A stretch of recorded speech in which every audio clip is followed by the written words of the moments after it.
The Spanish minister's comments come after a former leader of Britain's governing Conservative Party suggested the Prime Minister would go to war if necessary to defend Gibraltar.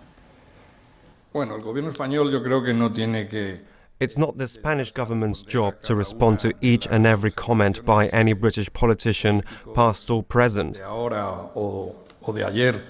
In any case, the Spanish government is a little surprised by the tone of comments regarding Gibraltar coming out of Britain, which is a country known for its composure. Well, the EU has previously stated that Spain could have the right to veto any agreement concerning Gibraltar during the Brexit negotiations. We've just been hearing from Britain's Foreign Secretary Boris Johnson. This is what he had to say.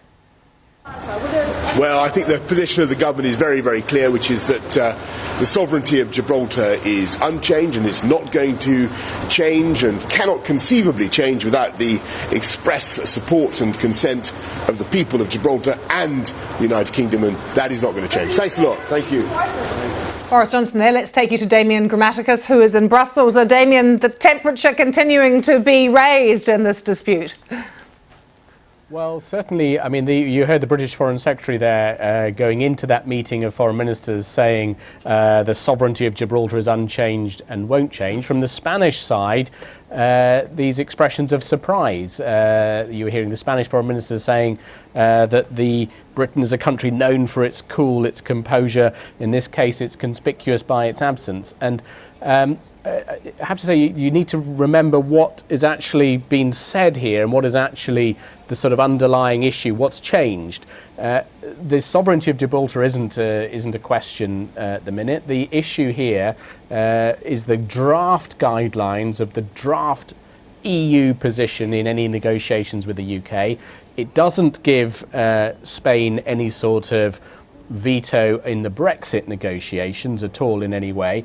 All it says in that is that a future trade deal, so a couple of steps down the line after the UK has left the EU, that whether that trade deal with the EU would also apply to Gibraltar would be a matter for Gibraltar, for Spain and the UK to agree amongst themselves. So this is something that is a sort of draft guideline for something in the future, which is why we've seen others, like the Dutch Foreign Minister today, saying, you know, that this is a sign of how difficult this separation, this Brexit process is, but everyone needs to be cool and negotiate. Yeah, but Damien, the nuances of all of this somewhat lost on headline writers and members of the public as well. What do the people in Gibraltar actually think?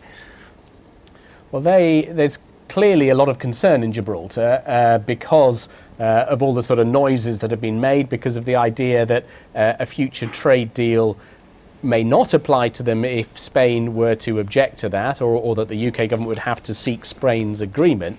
The reason for that is that the economic sort of situation in Gibraltar, the way the economy is set up there, low tax, the airport in Gibraltar, there's all sorts of issues that Spain doesn't like about the way Gibraltar's economy is run, and that this could give Spain some sort of leverage to try to influence that. So that's of concern to those in Gibraltar who, as they say, don't want to become tied up in the negotiations. But it is a byproduct of the Brexit process that issues like this are now coming to the fore, as is the issue that what is happening now, the dynamic of the negotiation, is that you have the UK on one side, the EU 27 on the other, and where the UK used to be at the same table and therefore able to balance out these Spanish concerns, now on these future issues the UK is outside, facing the weight of 27 negotiating as one.